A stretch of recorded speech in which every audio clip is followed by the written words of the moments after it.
Good morning, everyone. I'm actually going to put together, this is a piece on persuasive writing. Persuasive writing is a key skill you need for question 5, paper 2. It's also a key skill you need in life to write letters of protest or letters to the newspaper or to persuade someone to your point of view. So persuasive writing is a really, really important skill that we need throughout our lives. We also need to persuade people to give you a job, and you need to persuade people to marry you maybe, or you need to persuade people not to build on Greenbelt, or persuade people to not to fly because of climate change, or you need to do speeches to persuade people of various things. So basically persuasion is an absolutely key skill. In fact, it's the key skill probably of English that you're all going to have to need.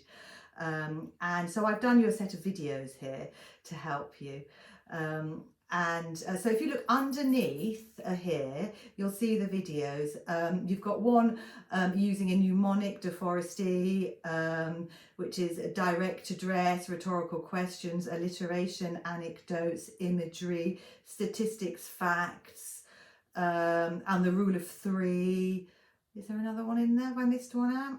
Opinions, yeah, expert opinions. So those are the things that you could actually use to persuade people. DAFORESTI.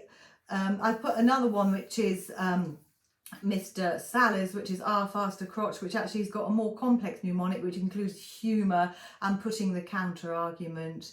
I've also put my own video where I take apart a very persuasive piece on animal testing, where everyone who studies it, and I've taught it many times, they always think animal testing is the most hideous disaster after they've read the article. So it's very persuasive, and you can steal lots of vocabulary from there, like blindingly obvious, blind alley, plague, disaster. So all those emotive language is also part of DAFORESTI.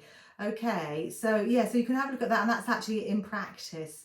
It's from The Guardian, and it argues against animal testing.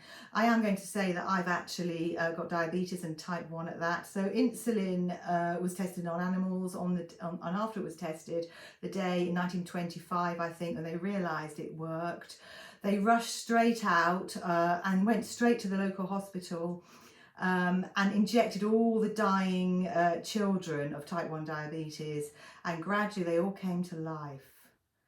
It's a miracle. It's actually one of the miracles of science, that one. When they discovered insulin, they could go and inject it in these dying children, and they all came to life. And I think an author was driving across Europe because he was going to die of type 1, and he actually was sent a telegram saying they've got a cure, come home. And so he came home, and he got to live another about 30 years.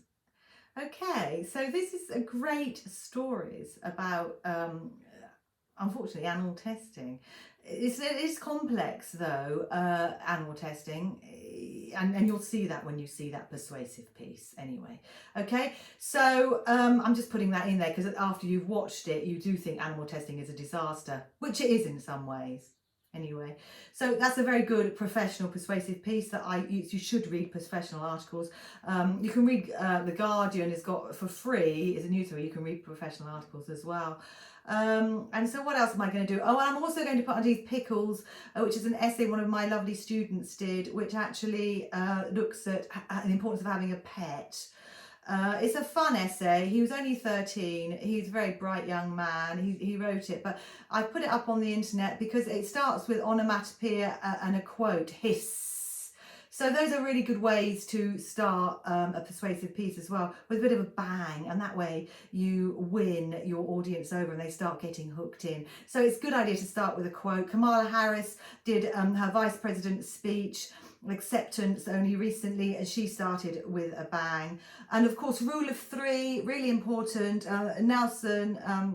Martin Luther King, I have a dream, I have a dream, I have a dream, where he dreams of equality and a country where people live together in deep love and equality, and everyone's got equal opportunities, basically. It's a lovely, lovely dream, and he keeps saying it all the way through, where, you know, the idea of equal play, a level playing field, where everyone can hang out together of all different races.